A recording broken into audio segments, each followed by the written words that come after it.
So here we are inside to help bring you under the hood of these professionals. Today with me we have Terry Sullivan. Terry Sullivan's a master builder with TC Master Builders.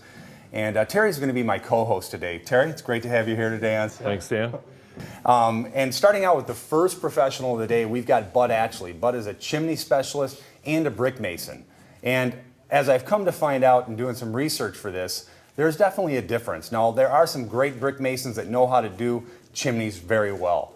But sometimes the guys that are in the chimney specialty actually can help to bring special equipment and things that a brick mason might not have. So that might be important to know as we go along.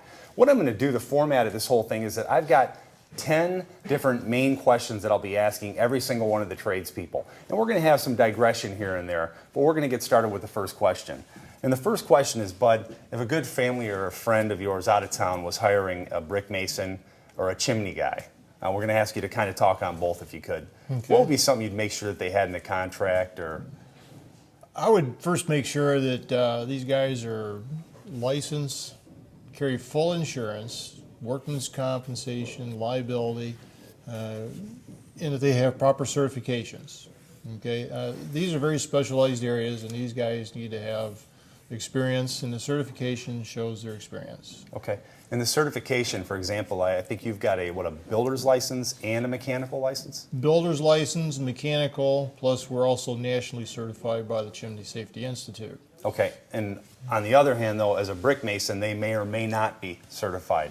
They may or may not be certified through the Chimney Safety Institute, but they may have certifications through the Masonry Institute, which covers a lot of what the Chimney Safety Institute would promote. Okay. Have you ever had to go out and remedy a problem created by another tradesman? That's probably a rhetorical question, but There's always a bad apple out there, and there's always someone that has to go out and fix the bad apple's job, so yes, we have.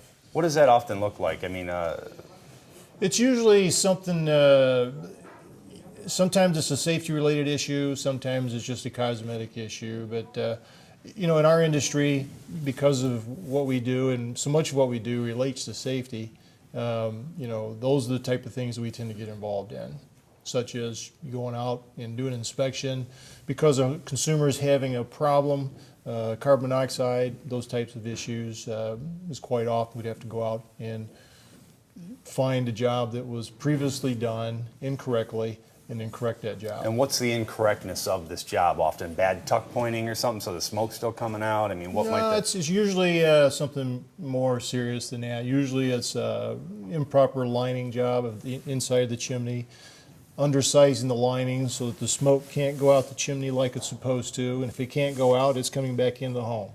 Okay. And if it's gas logs, for example, it's carbon monoxide, odorless, colorless. You can't see it or smell it, but it's still coming back into your home. Okay. So to share with the viewers, my experience, as I shared earlier, is that as a real estate investor and rehabber fixing properties, and in addition to that, I've done extensive remodeling and renovation of my own home, and had the wonderful experience of actually having a firebox built improperly. So it will do everything you just said. It's going to smoke, is going to go out. In fact, we haven't even completed the project because of that, and ultimately went away from going with a natural fireplace to a gas fireplace. Because of that issue of the whole smoke issue. What's the most common reason behind poor workmanship in your profession? Is it the jack of all trades? Is it cheap materials, lack of good training? What do you think?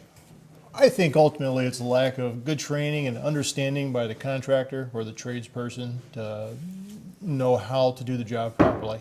I think most contractors have the good intentions of doing a good job, but for reasons unknown, they just have a lack of experience or training to do it properly. So something that was just mentioned is that you had said about the dimensions of the firebox and things like that. In my own personal experience, I totally get that because it happened to me.